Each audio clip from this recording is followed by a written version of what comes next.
All right, good morning, everybody. I'm Jonathan Butler, and I want to welcome you all for joining us to another edition of the One Berkshire Virtual Town Hall Series. This is the beginning of a few different conversations that we have planned to focus specifically on what the visitor economy, the ripple effect of the visitor economy, and that experience is going to look and feel like this year in the summer. We're very optimistic about it. We're hoping that the summer of 2021 looks a lot more like 2019 than 2020. And today we have a great group to talk about that. Before we get started, I just want to let everybody know that this session is being recorded, and it's also available for closed captioning for those that need it via the live transcript button on the bottom of your webinar page. This session is also being simulcast on Pittsfield Community Television and will be replayed multiple times through various One Berkshire channels in the coming weeks. For those of you looking to submit questions, after about 45 to 50 minutes of conversation with the panel, we'll have a Q&A opportunity, so you can submit those questions throughout the conversation as you have ideas or things you'd like to ask, and we'll go through and answer as many of those as we can at the end of the conversation. So with that, we want to get started. We have a lot of content to cover and some exciting information to talk about. So we're going to turn to our panel. We have a powerhouse of a panel this morning, and I'm going to let them introduce themselves. We have the performing arts is on the stage, I should say, pun intended, this morning. But we have major institutions here being represented with music, dance, theater, and really 5 of the most influential leaders that we have in our region when it comes to the visitor economy and some of the great things that happen in the cultural arena. So I'm going to let you all just take a moment and introduce yourself and your organization. Maybe let the group know how you're doing today, how things have been. And why don't we start with, I'm going to go right down the list on our script. We'll start with Julianne. Great. Thank you, Jonathan. It's a pleasure to be here. I am the artistic director of Barrington Stage in Pittsfield, Massachusetts. We're doing great. We get really excited about the season. As you know, we had a small season last year and we got the safety protocol in place and we sort of learned a lot, and we're ready this year to do a lot more. Do you want me to go into more detail, or is that enough for now?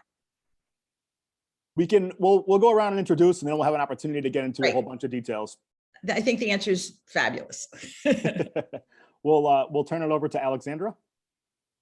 Hi, good morning. Alexandra Fuchs, Chief Operating Officer at the Boston Symphony Orchestra, and delighted to be here with this illustrious group of women and wonderful cultural partners. I am itching for Tanglewood. We are doing great, and having been in a digital and virtual world for 13 months now, we cannot wait to get back to live performances. And that's how we're doing. We'll shift to Mandy. Hi, I'm Mandy Greenfield. I'm Artistic Director of Williamstown Theater Festival. Thank you, Jonathan, for convening. I'll go with this esteemed group of cultural leaders. Let's see if we can all come up with adjectives distinct from one another. We are exhilarated and really thrilled to be working toward a live season in Williamstown, Massachusetts this summer, coming off a season where we made 7 shows with Audible. Our 2020 season was an entirely audio experience. We've been working nonstop to keep artists' voices alive and to keep the musculature strong through a time where, as everyone knows, we've all been, shut down by this pandemic, but we'll come back, and it's thrilling to be here talking with everyone about it. Thank you, Mandy.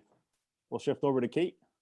Thank you, Jonathan. It's good to be here with everyone, with this incredibly talented and powerful group of women. Thank you so much. I'm Kate Maguire, the Artistic Director and CEO of Berkshire Theatre Group. We managed to get some shows up on their feet from the end of July through December in the bitterest of cold outside, where we were sold out every night. 25 people that were allowed to be in the audience each night came.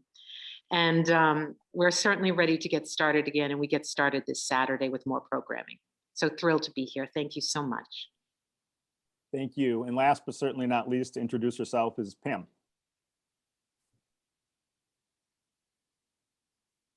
I'm Pamela Tatge. I'm the Executive and Artistic Director here at Jacob's Pillow. I'm broadcasting to you from my office in Beckett, which are the traditional lands of the Agawam, the Pecumtuck, the Nipmuc, and the Mohican, and I honor their elders past, present, and future. And I am delighted to be with this resilient group of women who have persevered through it all. And I cannot wait to feel what it's like to have artists and audiences back together again. It's just, it's been so long. It will have been 2 years since we have brought live people to this campus. So I can't wait. There's a lot to do between now and then, but we're all excited. Great. Well, thank you for that, Pam, and thank you to each one of you again for taking the time this morning. I'm certainly very humbled to have the opportunity to moderate a panel with 5 very influential women leaders in the Berkshires. And I think we're thrilled that we were able to get all 5 of your institutions, again, kind of covering music, dance, and theater, the backbone of the performing arts in the Berkshires, and from institutions that really range from Northern Berkshire to Central to Northern to Central to Southern. So we really do have a full countywide representation. So we're going to jump right in. The first topic is, there's kind of 2 pieces to it. And I think what it is it's really, we have our audience of some small business owners that are wondering what to expect this summer. Certainly visitors to the Berkshires wondering what that experience will look like. Residents that are eager to get back to your institutions and the lawn of Tanglewood or up to Williamstown Theater Festival. And I think we'd like to take an opportunity to share a little bit about what to expect. So obviously in 2020, a few of your organizations were able to have some limited footprint, as you just shared, with some programming. A few of you had to kind of hibernate for the season, which was obviously to the tremendous detriment of our overall economy. Certainly the pandemic put us all in a spot that with limitations from the state, we lost really one of the backbones of our entire summer experience in the performing arts, some of our key institutions. So people are excited about 2021. We're optimistic. So why don't we start, and I'll go in reverse order this time. We'll start with Pam, but why don't we just get a little bit of a feel for what you're all looking at with your organizations programmatically, what's on the calendar? Sure. So we are planning our first multi-platform festival. So we will have in-person performances and also a full festival online, continuing what we did last summer. And in terms of in-person, which is what we're also excited about, we'll start, our opening night will be June 30th, and we'll go through the end of August, so 9 weeks. And it will be all outdoors. The focus of the in-person performances will happen on the Henry J. Lear stage, which is where we host Inside Out typically. That will become a ticketed space, be reconfigured. And at this point, we're planning for 25% of capacity audiences, 250 people per performance, 1 company per week, 9 performances for each company. So they're going to do 2 45-minute performances a day, 1 at 2, 1 at 6. And we are bringing companies of all genres, from primarily driving distance of Jacob's Pillow, but a few that we are flying in, and if they're not vaccinated, quarantining before they perform. In addition to those companies, we will have every weekend a different site-based work. We've invited artists to activate our campus in new and exciting ways, drawing people's attention to the environment that has given us such solace during this pandemic. And we will also continue to have our in-person pillow talks. Every company that performs will have an educational workshop. All of this done with COVID protocols, which I think we'll get into later. Every performance that's done on the Henry J. Lear stage will then be broadcast 2 weeks later in a performance film. So we are not just simply documenting the performance, but we're creating a film with the choreographer of what's going to be happening on the Inside Out stage. 80% of the people who participated in our festival last summer virtually were new to Jacob's Pillow. So we know there are many people who would love to be here but can't get here, and we're excited to be able to share this site with people around the country and around the world through our online offerings. Thanks. That sounds fantastic, Pam. Definitely trending in the direction that we're all very optimistic about. Kate, what's going to be going on with Berkshire Theater Group? Thank you. So first off, just to say that we are a fully vaccinated organization, and I want to give a shout out to Berkshire Health Systems, who has been incredible through all of this. But we start this Saturday under the big tent, as we've come to call it, in Pittsfield, and every single Saturday through June 12th, Each Saturday, there will be 2 performances. This week, it's Harvest and Rust, which is a Neil Young tribute. Next week, Ryan Montblow. We go on to Chris Thiele. Wonderful musicians every single week. And then we move to the big tent in Stockbridge. Like Pam, we share territory that was once owned by the Mohegan Indian Nation, and we're proud to be on those lands. And on the big tent, we will present the importance of being earnest, and that will be from June 18th through July 10th. And then we move back to Pittsfield. So between Pittsfield and Stockbridge, there will always be something going on our grounds. From July 23rd through August the 15th, we will present The Wizard of Oz, the musical, under the big tent in Pittsfield. On August 13th through September the 5th, back to the Stockbridge campus, where we will present Nina Simone for Women. All of these shows will run for about 4 weeks, 8 performances a week. And on June 25th, 2 shows with Kelly O'Hara. On July 2nd, 2 shows with Norm Lewis. And we are about to announce another group of wonderful Broadway stars that will be performing with us as well. We have some fall shows and winter shows where we are really hoping to be back inside into our theaters. Excellent. Thank you very much for that update, Kate. Mandy.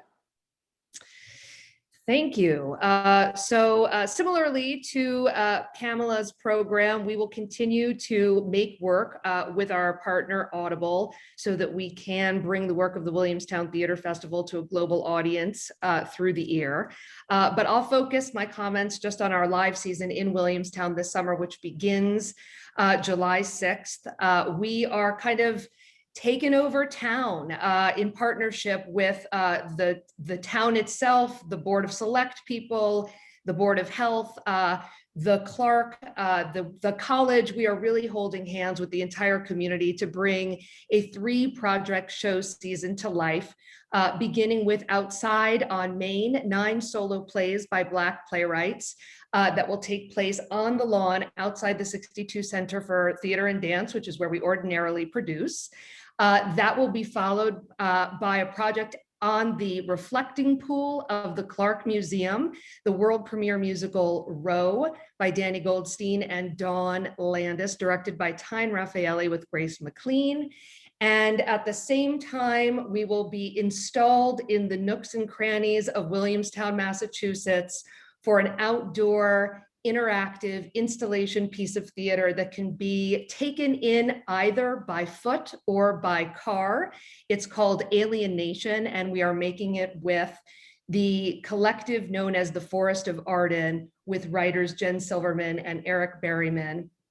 It's a season that relies on the literal architecture of Williamstown, Massachusetts to come to life.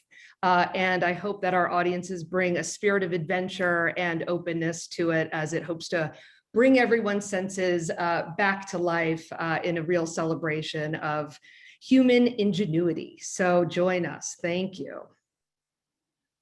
Thank you for that. And such a creative use of the community in Williamstown to kind of spread the footprint of your programming. I think one of the questions that we've had from some of those that interact with us at One Berkshire is whether or not some of these creative uses of different spaces in theater and the arts will sustain in a different way once we get past the pandemic. Alexandra, Tanglewood. Everybody's very excited to hear what's going to be happening on the grounds of Tanglewood this summer. Yeah, so last summer we did launch also our whole digital Tanglewood online festival, and we too will continue with the hybrid model because we were able to reach people in 88 countries and stay connected to everyone regionally and locally and everywhere. And we will continue that, and we will actually have some concerts live streamed and a lot of material available on demand. But more importantly, on the grounds, we're planning to be focusing all of our programming in the Kusavitsky Music Shed, and it will be largely Friday through Monday programming. And Friday evenings will be some of what we might have historically had in Ozawa Hall, which is our smaller recital space. So we'll have some wonderful chamber music. We'll have the Lincoln Center Jazz with Wynton Marsalis. Our first night, which will start on July 9th, is with Aaron Deal and the Knights. We'll also have some pops performances those evenings with Keith Lockhart and John Williams at different points. And then Saturday nights and Sunday afternoons will be our more traditional BSO concerts.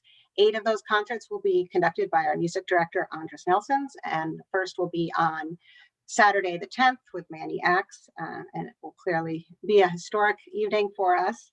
And then we'll have many other concerts with some of our beloved pianists and Maniacs Bronfman, Lucas and Arthur Usen, who have were performed with us digitally last summer, but have not, I think, made their in-person debut and performed at Symphony Hall. Daniel Trivanov, violinist, and Sophie Mutter will be premiering a violin concerto with John Williams, Josh Bell, many others. And then we'll continue with our Tanglewood Music Center, which is our summer music academy. We will be having that group, instead of being 150 fellows, will be 60 something fellows. They will also be doing concerts on Monday evenings and in the shed. And our Saturday evening BSO concert and our Monday evening Tanglewood Music Center Orchestra concert will be the ones live streamed and available as well as in person. They'll also be doing free chamber concerts on Sunday mornings and Monday afternoons from the shed. And then we'll have programs in collaboration with the Tanglewood Learning Institute, which is the new program we launched in 2019. There will be partnerships and collaborations and programs that started with the TLI, which will continue, including our open studios, our master classes, which the public can attend. We will have a big idea, which is an afternoon with a speaker, and Bill T. Jones, who's a wonderful artist, choreographer, dancer, theater director, and writer, will be joining us. And many of the programs also that were done in person will be integrated into our digital offerings through our TLI programming. So it should be rich, it'll be more condensed, and it'll be all in our outdoor Kusavitsky music chat. That sounds excellent, Alexandra. And Barrington Stage Company, Julianne, what are we to expect? Well, it sounds like a fabulous summer already, right? This is like so great. I just can't wait to go to all these things. I hope I have a chance to. But we're going to be doing a season both outdoors, indoors, and indoors. Outdoors, we're going to be under a tent in Pittsfield. It's at our production center, which is across from the old GE in that area. Oops, my phone is ringing. Sorry about that. Well, okay, we're just going to keep on talking. The first thing we're going to do on June 10th outdoors is a George Gershwin review. Who can ask for anything more? The songs of George Gershwin. And that will play a month outdoors under the tent, followed by a world premiere play, which is called Boca, about 6 seniors in Boca Raton by Jessica Provence. We're very excited about that. So are our audiences. And then in the fall, assuming that Broadway opens, who knows? Everything's a little tentative, as you know. Our saying is be nimble and pivot. But right now, assuming that we can do indoor singing in the fall, we're going to be doing the world premiere of a musical that was scheduled last year, but we'll do it this year. It's called A Crossing, about migrants crossing the southern border, both Mexican, Guatemalan, and Ecuadorian, choreographed and directed by Tony-nominated Josh Bergas. So we're looking forward to doing that, I think, at the end of September. It's looking good, but you always keep your fingers crossed. Indoors, we got our theater ready last year, and the safety protocol are still just unbelievably fabulous. We have all the airflow is 100%. We purge the air every single night in the theater. And we have MERV 13 filters. We bring in 50% fresh air every day.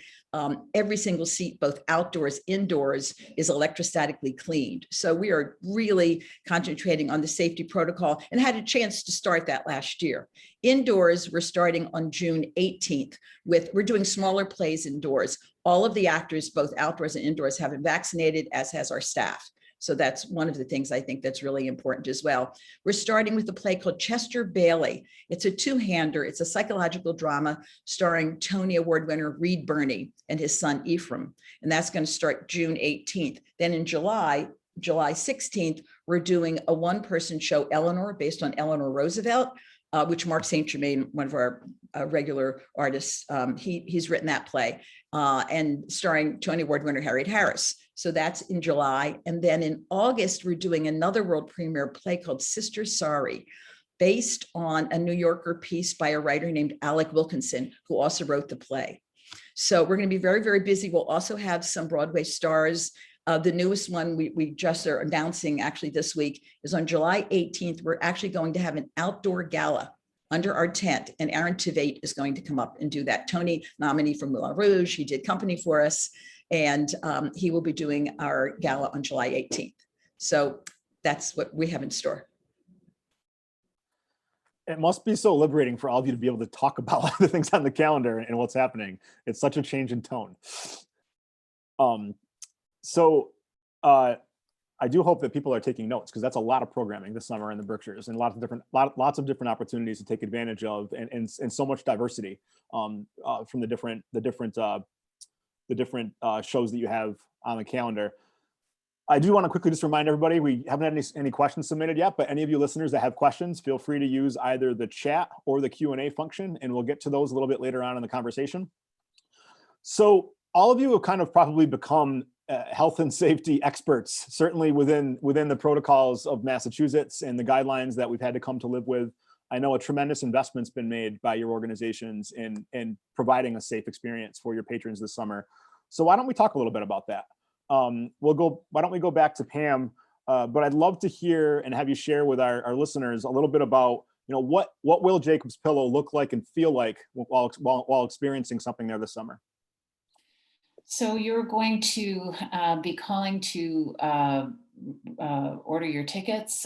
We have member pre-sale begins on May 6th, next Thursday, and then sales to the general public begin June 1st. There will be tickets for sale for the general public. There's a little fear out there that all of the tickets will be gobbled up by members, but we will have seats available for the general public.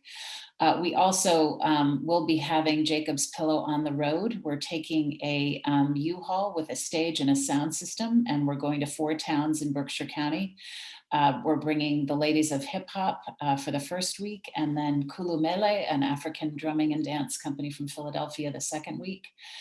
So that there will be free performances for communities around the county, in addition to what's on site. So back to the campus. You'll buy your ticket, you'll receive an email telling you where to park. When you arrive, you will show that you filled out a health form, which tells us that you're feeling okay. And then you'll have timed entry to Inside Out, so that we won't ever have large groups of people arriving at the same time.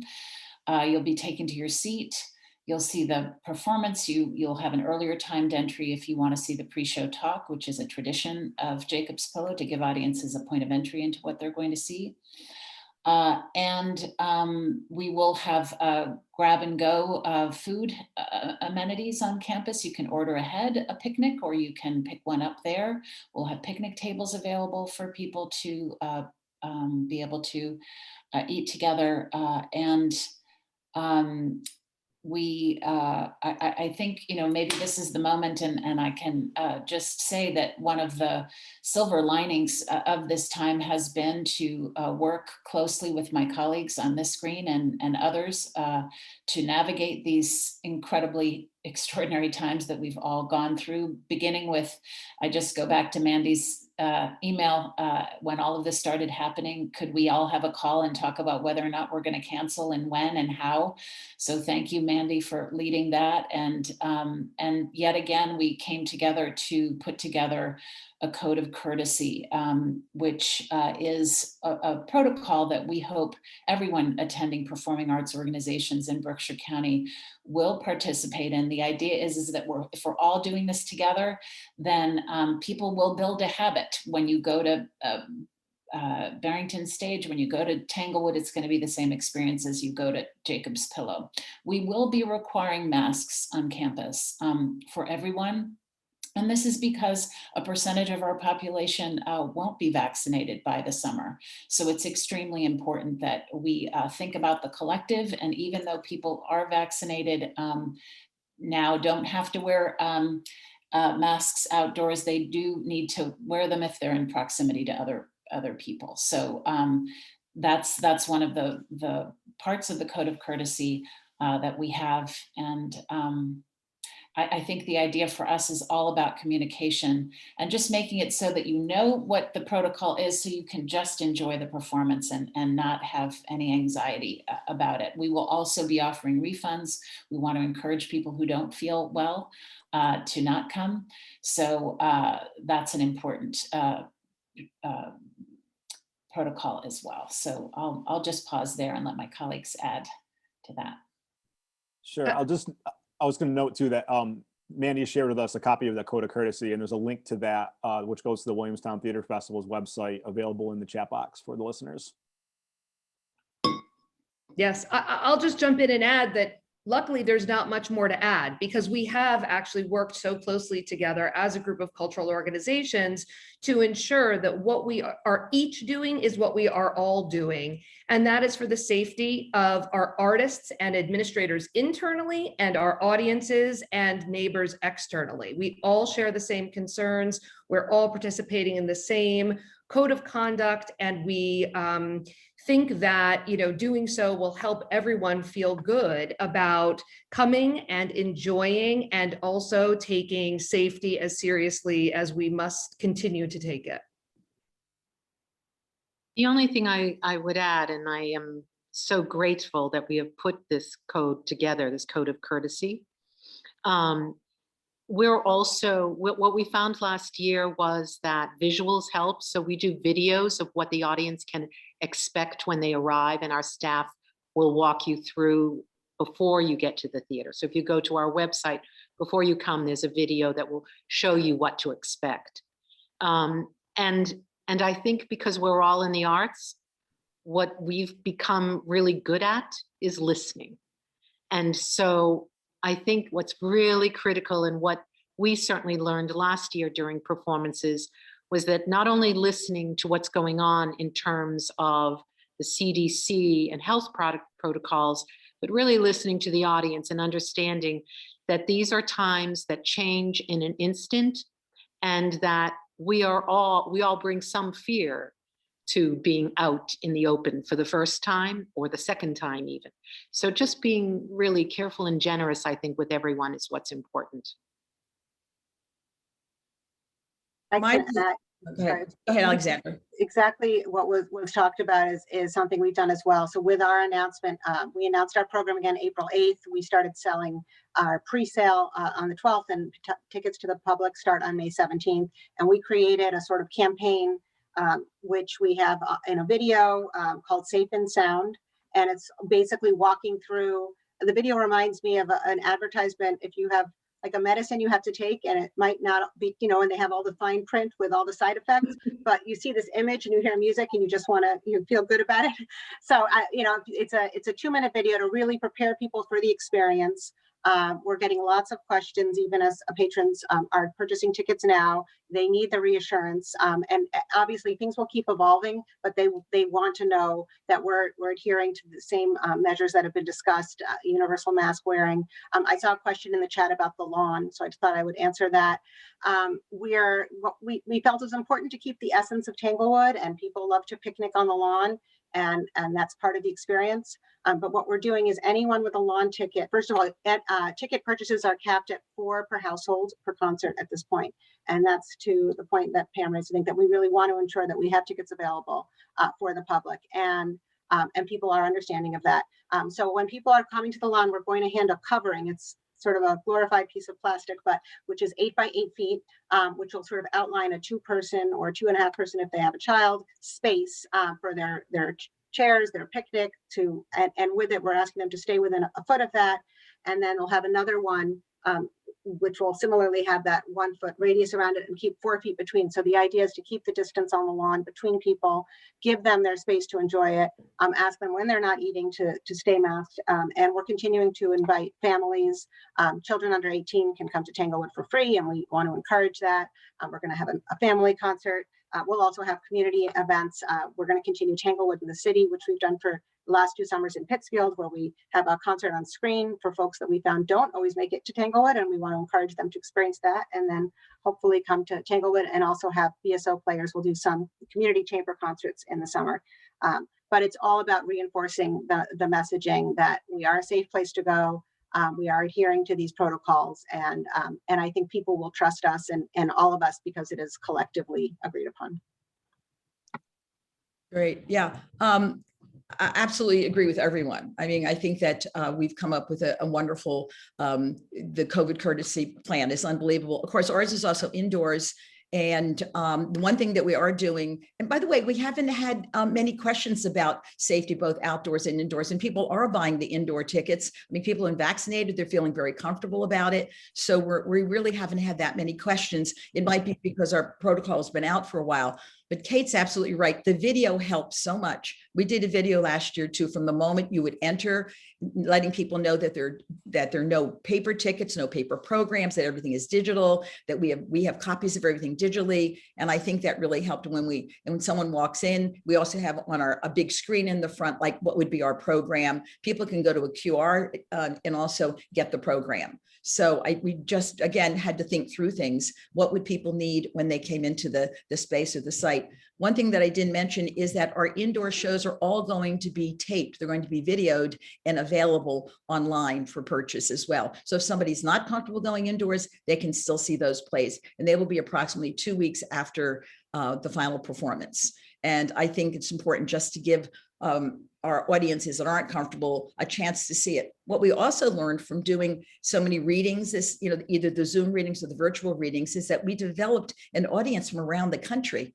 I mean, it was amazing. People from California, people from, Illinois, from Chicago, Houston. And I think that's a way to keep that audience by having them virtually involved, with us still this summer. So I think that's kind of important. The other thing is, I forgot to mention, we actually have a third tent, a third space for the week of August, which is the space that we used last year. It was right in the center of Pittsfield, across from our St. Germain stage, which is at the corner of Linden and Center Streets at the Polish Community Club. We're doing a week-long celebration of Black voices. And there'll be all local Black artists that will be participating in it. And there'll be a poetry slam, there'll be a jazz night, there'll be storytelling, there'll be 2 talent nights with prizes. There's an evening, Ain't I a Woman, which is celebrating unsung Black heroines. So we're looking forward to that too. But I think that with the safety protocol, people should feel comfortable. My feeling is they should feel comfortable. And if they're not, they probably shouldn't go.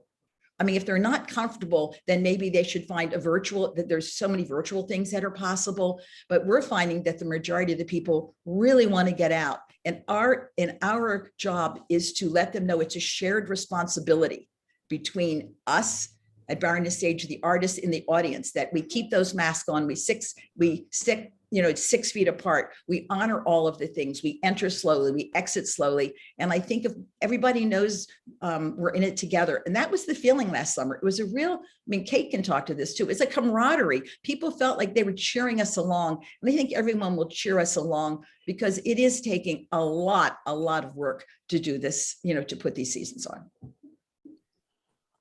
Well, Pam, go ahead. Yeah, I want to reflect, having listened to my colleagues, something I did have the opportunity to speak to a New York Times travel reporter, and she was astonished at the concentration of activity happening in the Berkshires. And I just feel like everyone should know how extraordinary it is that all of these plans are in place to bring people to our region, number one. And number two, all of this is having to be subsidized, because of course we cannot realize our earned income potential that we can when we have full capacity.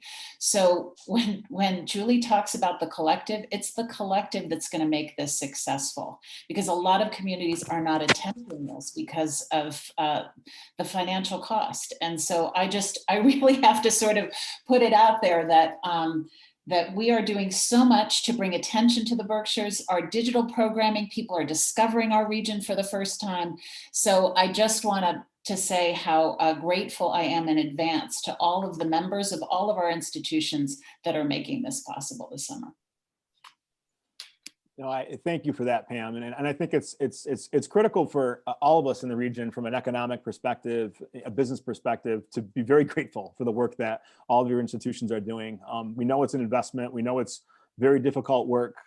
And that subsidized comment that you made is probably true to really any of the properties that are operating in this altered footprint. but thank you. It's certainly going to benefit a lot of small businesses, and you're all really showing your true colors of being passionate and believing in the Berkshires.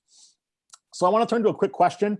Our friend Tony Dobrolowski from the Eagle submitted a question about hybrid performances, which all of you are doing, and he asked whether or not there's plans to continue them after this year, or if they're likely to be phased out. This might apply more to Mandy, Julianne, and Kate, as I know obviously Tanglewood and Jacob's Pillow do a lot of hybrid always. But do any of you want to comment on that? I think that that we are forever changed, if you will. I think we have discovered some new ways of working that are suited to what we do. There are some things that we're doing that I will be glad to say bye-bye and never see again, like Zoom calls.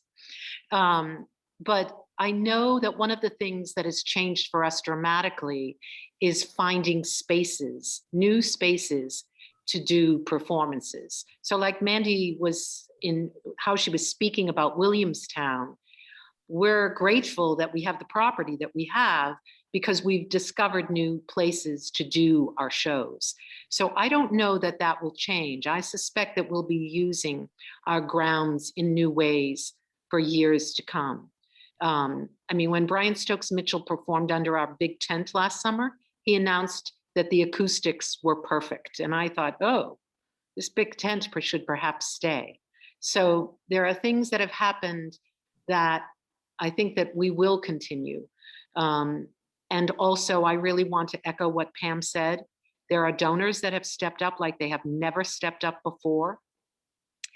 And were it not, where some of us constantly complain about the government, but the government has really been supportive in many ways, and just helping us with salaries and all kinds of grants to keep us going. So there are lots of shout outs to give to people to make sure that the Berkshires continues to be what it is. I think the only thing I could also add to that is that I think that, the opportunity to transform ourselves, to work in slightly different ways or new media, I think has also cracked open things for theater artists, right? I mean, it has given them a chance to reinvent, rethink how they work. And I think that the practice of being in these other media or other spaces or other ways of making work only enrich and enlarge the more traditional thing that we each do and will certainly hope to continue to do. So I see these things as complementary, whether you're making an audio offering or an audio video offering and a stage performance. They're different, but they complement and they enhance one another and they make each other better. So for that reason, I think they will continue. And I also think the question of accessibility, we all love we're in one place for one night only, and it only happens there. And the magic of the air and the trees and the setting of the Berkshires, it is extraordinary. No one would ever challenge the sort of beauty and preciousness of what we each do in our sort of, hometowns where we make work. But the idea that, people all over the world for very little barrier to entrance, right? In terms of money, in terms of time, in terms of space, can access this work. Again, it doesn't take away from, right? The 50,000 people who pass through the doors of our festivals each summer, many, many more for the BSO, and I'm taking a wild guess, but I'm just picking a number, right? Are so lucky to be where we are each summer. And it's so wonderful to have that audience to count on. But the global reach and, the way in which we can be in the ears of people who might otherwise not be able to be with us, have access to being with us, have transportation to be with us, all of those things suddenly can be with us. That doesn't undermine the beauty and preciousness of live performance. It enhances it. So I do imagine it continues, and I think ultimately feeds cultural tourism, if you will, in a really, I think, powerful and transformative way. There is also no discounting, I think. I'll just be really quick, Julie. What has gone on politically and culturally in our country over the past year and a half almost. And that has impacted every artist in the country. And so what we're creating and the way we're thinking about our work, the way we think about treating people, I think has shifted forever. And I think that's a good thing. Totally agree. Totally agree. I think that we will continue with a hybrid model, but I think what it will be, what we're doing this summer, which is we're actually videoing or recording a production that's on the stage already, that has actors in place, that has a set, that has costumes. I think the Zoom readings, I don't think we're going to continue doing those after, when we don't have to anymore. I want to get actors in a room, because that's what acting is about. It's the relationship with one another, and that's what they feed off of. And when we do Zoom readings, they go, if only I could be in a room with you. I mean, you could just see how wistful it is. So I think recording them, doing a live performance and then recording is sort of the best of both worlds, because we have a record of it. We can play it eventually at another time, but more importantly, it reaches a larger audience, which I think is so important. And it's a great advertisement for the Berkshires. I think it'll bring people to the Berkshires because they're seeing all this great work, in their living room. Why not come to the Berkshires? I think it's a win-win for us. I was just going to add, I also think it was touched on, but the educational piece can't be understated. We all care about how we can, in most of let's have programs that are specifically, engaging kids. We have a program called Days in the Art Starts, which we've had for 52 years, which is a 1-week residency for middle school students, about 50 of them. They've been at the Darrow School, at least they were in 2019. So that program is going to still be a digital program this summer. And our hope is that we'll still partner with other organizations, and we'll have more folks and families engaging, and they can opt in over the course of the summer. We've had many programs. We have a youth concert that we typically do at Symphony Hall, which we disseminated digitally. And instead of just being Boston area schools, we reached out to all the Berkshire County schools, and we reached out beyond the Commonwealth. And some of those kids may not make it to Symphony Hall, and hopefully they'll have a chance, or Tanglewood. But having made those connections and having given the teachers and the schools the tools as well, and having BSO players do little instrument demos where kids normally would try out an instrument for a band or orchestra and haven't had that experience this year, it's really made a difference. And we've heard it from the schools coming back to us, the educators, the families. So I think some of that will stay and is vital, and it will connect them hopefully to the live experience at some point, but is a really important complement to it. I'm actually going to go back to Alexandra. There was a specific question about how you plan on handling the James Taylor concert in August, which historically draws massive crowds on the Berkshire scale, and is going to obviously look different, though we're very excited. So would you want to comment on the plan there? Yeah, all I can say at this point is we are very hopeful for our popular artists. Typically, we have popular artists, people probably know, at the end of June and at the end of August. And we made the decision to not do anything before we start our Tanglewood season, and really focus on having everything ready and in place, and all our protocols, and making the investments to have the 6-week season. We're still tracking, monitoring, and looking at what we could do after, as we get into August. We do have a date at the end of August, and we're hopeful we'll have to just keep monitoring and tracking. I mean, I will say the infrastructure we take, and I know all of us, ramp up and down, and all of us have made a lot of those difficult decisions in downsizing our staff and our resources. We went from being a $100 million organization to less than 50 million. And there was reference to, the earned revenue just isn't there right now. And we'll have some from this summer, but it's not the same level that we've had. So we're really evaluating the resources we would need to ramp up. It's not just turning on a switch, but we all want to do it. And if there is a way to do it, and we could do it safely, and we have the ability to do it, we will report back more once we're closer on. And I think, as we all have seen with this pandemic, every week, every month, we feel differently, and we have more information, and we can make better decisions. So I would love to just look at, just conscious of time now, we're down to about 15 minutes, but I'd like to skip to the third topic, that looking ahead thought process. And, obviously every organization is going to have some ground to make up as a result of the impacts of the pandemic. But at the same time, there's been a lot of innovation forced, a lot of new creativity discovered. We know that people they're seeking out the Berkshires as a place to now live. Our real estate market is exploding. That comes with pros and cons, but the bigger framework of that is a positive thing for the Berkshires. I guess from the perspective of the performing arts and the impacts that you all have in your institutions on our economy and just kind of the fabric of our region, how do you see us coming out of this? Is the Berkshires going to come out of the pandemic stronger than we were? Are we going to have, is it going to be a longer runway to recover? What are some of your instincts on that? I'd love to hear any of your feelings. I'm just going to go get my crystal ball. I'll be right back. I think it's a good thing that the housing market is exploding. That means there are more people moving here. I mean, I think Pittsfield was, what was it, number 5 or 6 on the list for cities that many people are moving to, more people are moving to. I do think that there are some issues that we need to think about, like affordable housing as well, in order to make sure everyone can live here.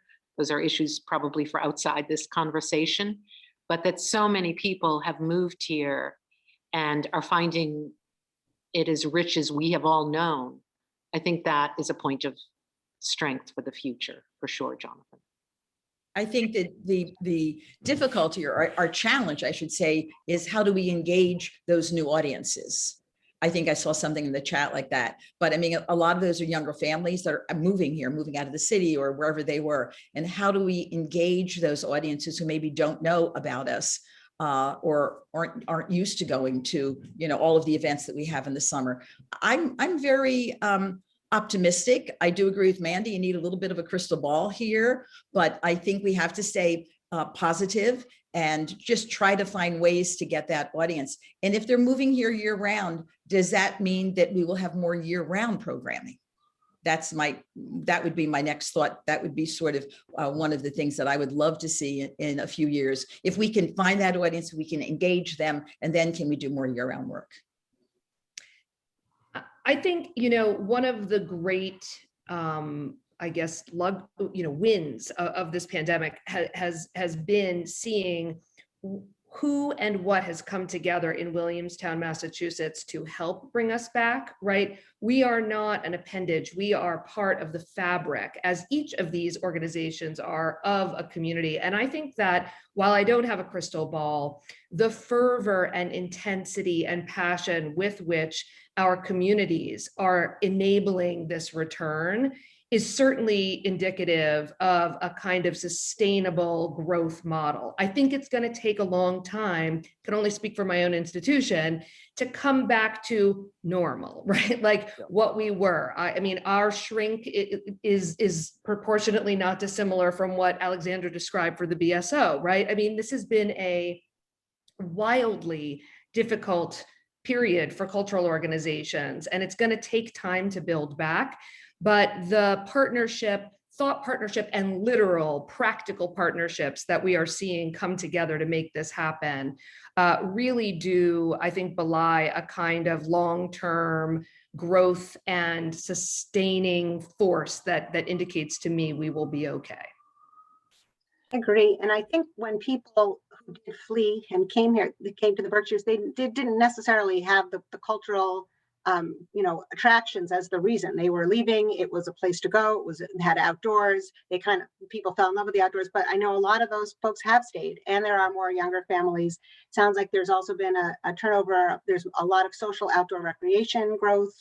There are a lot of inns and hotels turning over and becoming more hip and trendy in their way. So I think those are all really positive trends where once people are here and discovering there is more than the hiking and there's even more to do this summer by far than last summer, it's our job to figure out how to hook them in, find them, get them to come and experience our cultural sites and everything we can offer. We've done research. We did research back on the sort of economic impact of in Berkshire County of Tanglewood back in 2015 to 17. At that point, Tanglewood being there generated over $100 million in the economy. 40 something million of that was in the visitor economy. So we know that there's a history there. It will take time to build some of that back. But there is such an impact. And I'm sure you all saw it, in the summer and fall in all the towns in the Berkshires, outdoor dining and shops, and the sense of just coming together, supporting the businesses that were able to stay open. Everyone wanted to do it. So I think there is that real commitment to continuing to keep it vibrant and help grow it, but it will take time. I agree. I think for organizations, we have been forced to experiment in really exciting ways. So I see this summer as an opportunity to experiment in many different ways that will inform how we come back. We also have a responsibility as we are remaking ourselves to think about who belongs at our institutions, who feels included in what we do. And so in the remaking, how are we going to make our cultural centers places where people feel that they belong, and what can we do when we come back?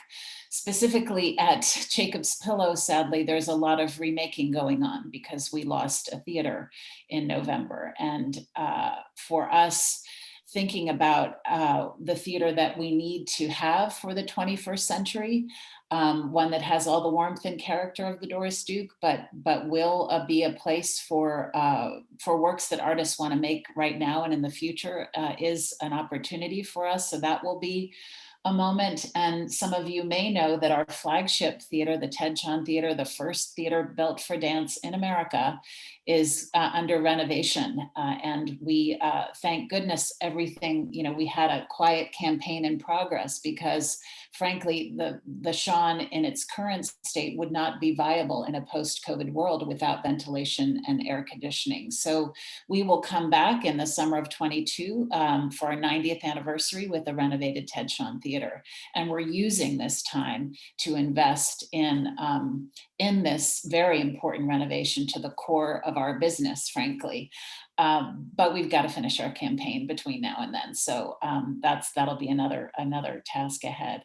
But I think that this influx of new people really understanding what they want and sharing information about what we learn, I think we can really advance the cultural sector in the Berkshires in significant ways.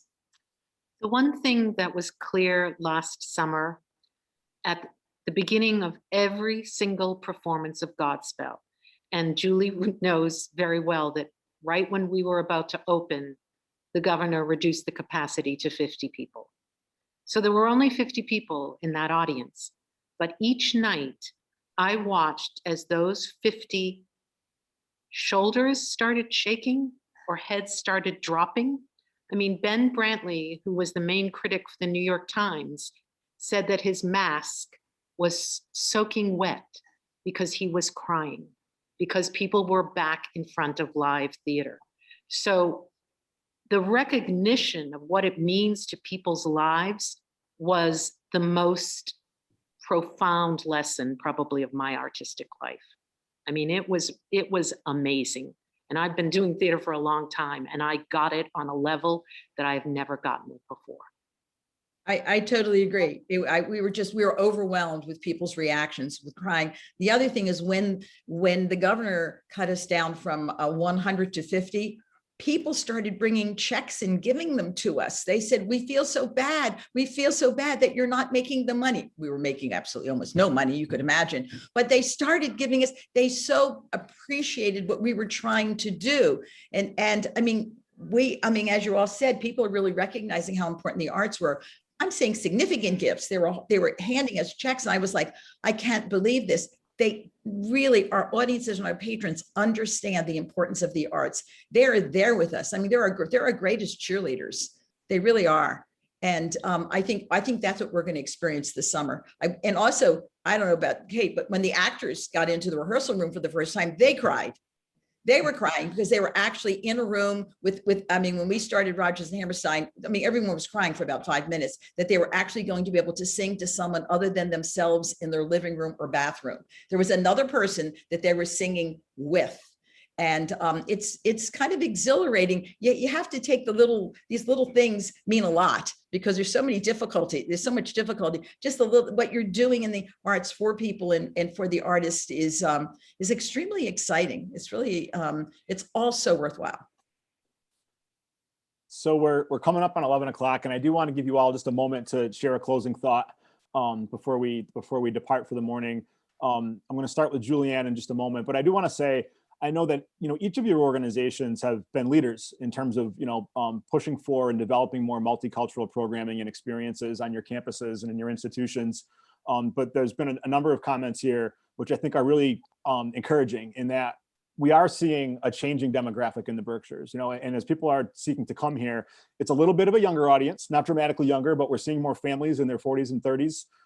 We're seeing certainly a more multicultural audience coming to the Berkshires and different groups of people having interest in the Berkshires. So the fact that you continue to all lead on being proactive about that, staying ahead of that, and keeping your institutions informed, I just think it's a great thing for the Berkshires, and it's going to make us stronger as a region and a better place for everybody. So with that, Julianne, any closing thoughts to share with our viewers before we call it a morning? I think 2021 is going to be a tremendously exciting year. I think that the multiculturalism of all that we're doing to make everyone welcome in this community is extremely important. This isn't only tourists, but actually residents of the Berkshires. It's important to start here and to build out. I think I've said everything other than I just wish everyone the best of luck. And I think it's going to be a tremendously exciting 3 to 4 months. Thank you. Alexandra. There was a question in the chat. It's great to see that you're all working together. Do you think that will continue? And the answer is, I think yes. And not only us, I think we all have colleagues who work in different departments that have connected and created groups. So there's a real cohesion, and we have been in this together. Also, I think that we are seeing, you know, we've had a public health crisis, we've had an education crisis, we've had a racial awakening. We're going to continue to have a mental health crisis. And there's so much that the arts is critical in everybody's journey and in supporting everyone through this. So I think we play an even more important role. But I'll mention we have our brochure, which sort of like seeing the program is so important, holding it. And on the cover, we have 3 words that I think will sum up what we're looking forward to: reconnect, restore, and rejoice. Very nice. Mandy. You know, this has been an extraordinary year filled with, like, you know, events in human history that I think each of our organizations, all of our artists, our art forms are going to be wrestling with and processing and trying to understand through the making of art for years and years and years to come. And some of that will be entertaining and joyous and a celebration of what it is to be alive. And some of that is going to ask us to go into the dark crevices of the human experience and open our hearts and find a way forward. And I think that we as arts organizations are back with this kind of ferocity because we know we have a responsibility to make space for that, for artists, for audiences, for people who have to reconnect with just, you know, what it means to be alive. We now know what a world without this work potentially looks like, right? This is a part of human health and well-being. We have to be back this summer. We have to continue to tear a path forward, and we have to do it for as broad and diverse a community of both artists and audiences as we can all push ourselves to do. And I think the Berkshires is uniquely positioned to do that because there is a kind of safety and beauty to making work in the space that we will continue to cultivate and bring forward together. I think that's beautifully said, Mandy. Thank you. Kate. I don't have much to add. I'm so grateful to be on this Zoom call, even though I hope Zoom calls go away permanently. But I am grateful to be with such thoughtful, powerful, talented women, and with you, Jonathan, as well. And I wish everyone good health moving forward and great celebration this summer. Let's celebrate a little. You should celebrate a little. Yeah. Pam? And I'll just very quickly say to that how urgent it is that we support artists at this time. That, my gosh, is particularly in dance, I will say, that relies on touch and contact. It's going to take a while for our field to recover. So anyone who supports our institutions are supporting artists, and they are the lifeblood. They are the reason we exist. And so I cannot wait. I know they cannot wait to see audiences this summer. And I have the same feeling about the women in this Zoom, how wonderful it is to work with you and collaborate with you. And I wish you all the very best. And thank you, Jonathan, for bringing us together. Thank you to all of you. This has been a lot of fun and a tremendous amount of information to share with your future patrons and business owners and some other listeners that we have both today and that will listen to this in the coming weeks. I want to just remind everybody to look out for more virtual town halls. We should have another one coming up in 2 weeks. We're planning one on outdoor recreation, and I think we're going to actually revisit a town hall conversation about our museums and historical properties as well. I want to just throw out a pitch for the guide to the Berkshires, which has been published and produced now, and it's available. So any of your organizations out there that would like some guides, reach out to us, info@oneberkshire, and we'll get them in your hands. But lots of great information about certainly visiting the Berkshires, but also living and working here in the guide. And then last, I just want to thank all of our viewers for taking the time to spend an hour with this wonderful panel this morning. I want to thank my team at One Berkshire, Christine Hoyt, for really getting all this together and handling all the logistics, which she always does such a great job with. And Katie Brelsford, who is our tech person behind the scenes, who always does a wonderful job as well. I'm blessed with a really talented team at One Berkshire. And then last, just thanks once again to this panel. You're all so good at what you do. You all have such passion, such deep concern for our region, to which we all owe you a debt of gratitude. And we're just lucky to have you here with us. So with that, I want to say to everybody, the weather looks pretty good this weekend, so be safe about it, but get out and spend some money in the Berkshires, enjoy this beautiful place we live in, and be safe and be well. Thank you. Thank you. Thank you. Much.